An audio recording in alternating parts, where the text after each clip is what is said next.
নমস্কার, সুপ্রভাত। কেমন আছেন সবাই? আমি অনন্যার ব্লগসের আরও একটি ঝাঁচকচকে নতুন ব্লগে আপনাদের সকলকে জানাই অনেক অনেক অনেক স্বাগত। আশা করছি আপনারা সকলে খুব ভালো আছেন, সুস্থ আছেন, সাবধানে আছেন, নিরাপদে আছেন। আমরাও বেশ ভালোই আছি। আজ দিনটি শুক্রবার, সকাল এখন 8টা মতো বাজে। আপনাদেরকে সাথে নিয়ে ঠিক এখন থেকেই আজকের ব্লগটি আমি শুরু করছি। যথারীতি সকালে ঘুম থেকে উঠেছি 6:45 নাগাদ। তারপর ব্রাশ করে ফ্রেশ হয়ে নিয়েছি প্রথমেই, নয়তো কম্বল থেকে বেরিয়ে ঘুমটা কাটতেই চায় না জানেন, এতটাই অলস হয়ে যাচ্ছি বোধহয় আমি। কিন্তু উঠে পড়তেই হয়, উঠতে ইচ্ছে করে না তাও উঠতে হয়। হাত ব্যথাটা সকালে উঠে প্রচণ্ডই করতে থাকে, তো সেই জন্যই আরোই উঠতে ইচ্ছা করে না। আর প্রতিদিন পেন কিলার খাওয়াও সম্ভব নয়, সেই জন্য প্রতিদিন পেন কিলার খাইও না। তাই ব্যথাটা চরম করে, তখন মনে হয় 5টা মিনিট আর একটু শুয়ে থাকি। এই 5 মিনিট করতে করতেই প্রায়শই দিন আমার লেট হয়ে যায়। এই করেই লেট করে ফেলি, আর উঠে দেখি মায়ের বাসি কাজ প্রায় শেষের পথে। তখন এত খারাপ লাগে নিজের কাছে যে কি বলবো। আজ আর সেরকমটা হয়নি। আজ যথারীতি মায়ের হাতে হাতে বাসি কাজগুলো কমপ্লিট করেছি। তারপর আরও একবার ফ্রেশ হয়ে চা পর্ব মিটিয়ে ফেলেছি। চা পর্ব মিটিয়ে যথারীতি ঘরে এসে বেডটাকে গুছিয়ে ফেললাম।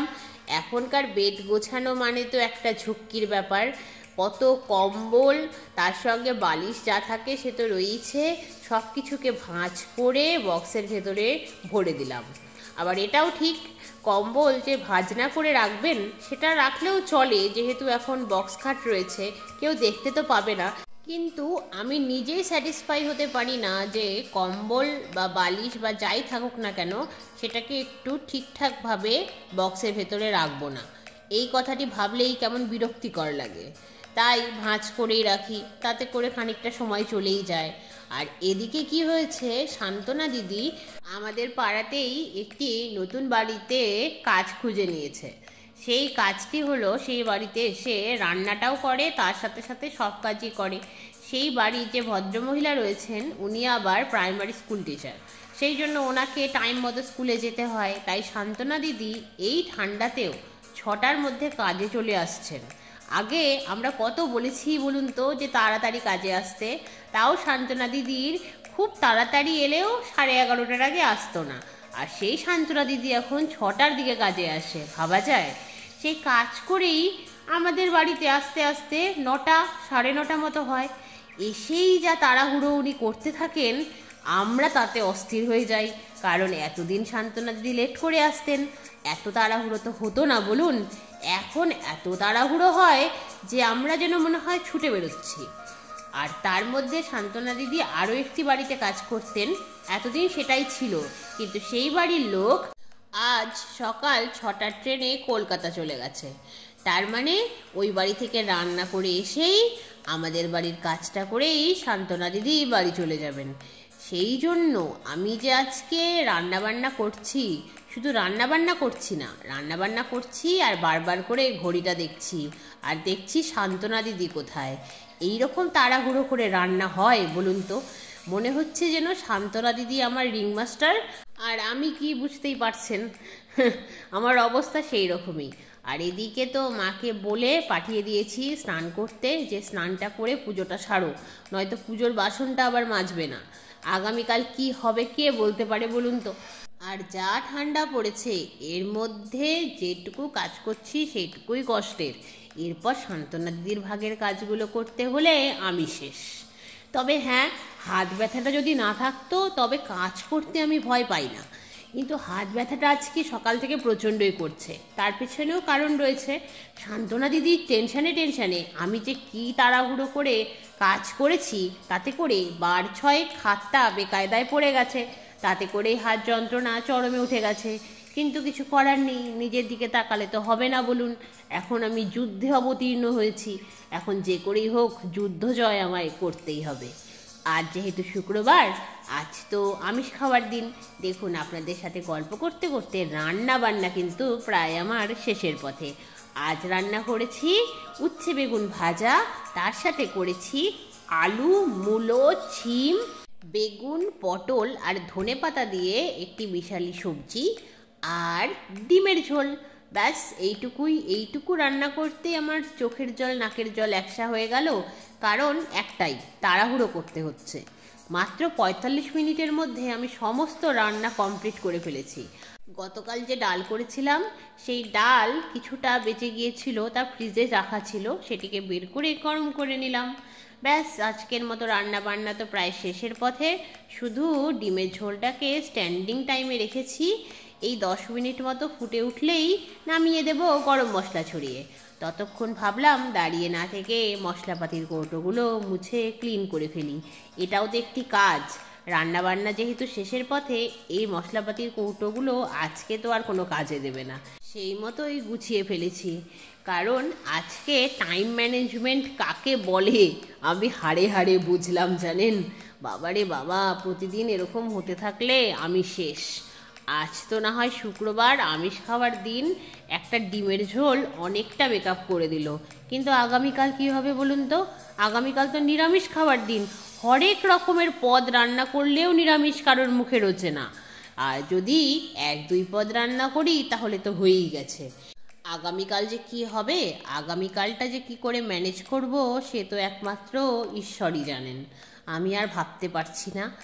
যথারীতি রান্নাবান্না সেরে ডিমের ঝোলটাকে বাটিতে সার্ভ করে দিয়েছি। তারপর বাসনগুলো কলতলায় নামাতে গিয়েছি, এমন সময় শুনছি বাইরে থেকে হাঁক ডাক। বাইরে বেরিয়ে এসে দেখছি চলে এসেছে আমাদের ছোট্ট গোমাতা, এসে আবার গেটের সামনে মুখ বের করছে। তাই তাড়াহুড়ো করে ভাতের ফ্যান বা মাঠ যাই বলুন না কেন সেটি এনে তার মুখের সামনে ধরলাম। সেটির মধ্যে একটু লবণ দিয়ে এনেছিলাম, তাহলে একটু টেস্ট হবে বলুন। সেই যদি তার খাওয়ার ধরন দেখেন, সেই খেলো, শুধু খেয়েই হলো না, বারবার এসে দেখছে আর আছে কিনা অবশিষ্ট, সবটাই তার দরকার।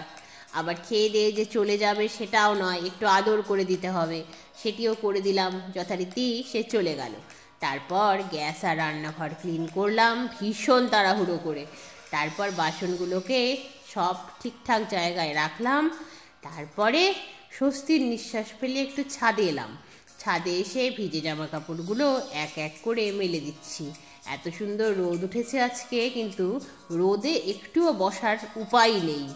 তারপর ভীষণ তাড়াতাড়ি করে স্নান সেরে এলাম। স্নান সেরে এসে মা মেয়েতে মিলে লাঞ্চ সারলাম। আমাদেরও লাঞ্চ সারা হলো, এদিকে সান্ত্বনা দিদিরও কাজ কমপ্লিট হলো। সান্ত্বনা দিদি চলে গেল। তারপর মা মেয়েতে মিলে একটু ছাদে এসে বসলাম। আমাদের গল্পের ধরন দেখলে কেউ বলবেই না বলুন যে আমরা একসাথে থাকি দিনে ২৪টা ঘন্টা, যেন মনে হয় ১০ বছর পর দেখা হলো। এত গল্প থাকে আমাদের মধ্যে। ছাদে বসার পর মা বলছে এই গাছটি নাকি মরে মরে যাচ্ছে।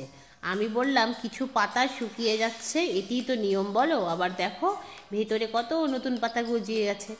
যতবার গাছটিকে টবে রাখা হতো ততবার ঝড় আসতো, হাওয়া হতো, টবটা উল্টে ভেঙে যেত। তাই অগত্যা একটা বস্তার মধ্যে ঢুকিয়ে রেখেছি, তাতে করে কোনো প্রবলেম হয় না।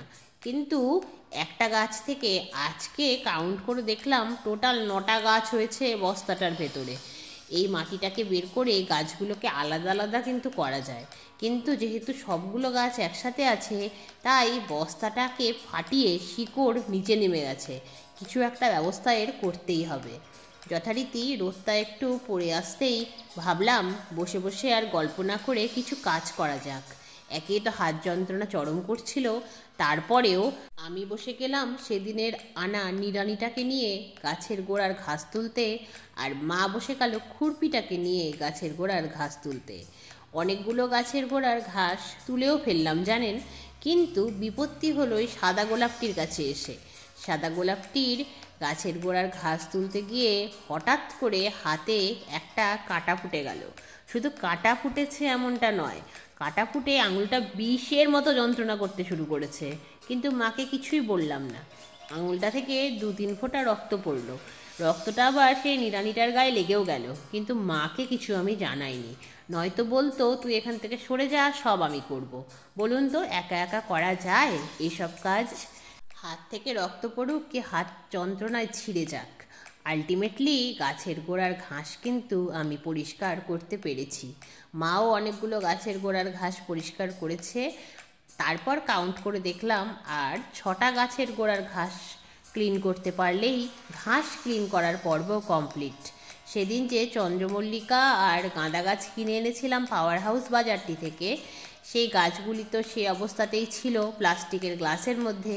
তাই ভাবলাম একটা টব যেখানে ফাঁকা হয়ে গেছে সেখানে এই গাঁদা গাছটি লাগিয়ে দিই, আর বাকি গাছগুলোর জন্য নিচের টবে মাটি ভরে রেডি করে আনতে হবে। দেখা যাক কবে করতে পারি। তারপর মা এক এক করে গাছের গোড়ায় খোল পচার জল দিয়ে দিল, আর আমি এদিকে জামা কাপড়গুলো তুলে ফেললাম। তাহলে আজকের মতো এ পর্যন্তই। আবার দেখা হবে খুব শিগগিরই অন্য একটি নতুন ব্লগে। ততক্ষণ সবাই খুব ভালো থাকবেন। আজকের ব্লগটি কেমন লাগলো জানাবেন। ভালো লাগলে একটি লাইক করে দেবেন। চ্যানেলে নতুন হলে চ্যানেলটিকে সাবস্ক্রাইব করে আমার বন্ধু হয়ে যাবেন। টাটা।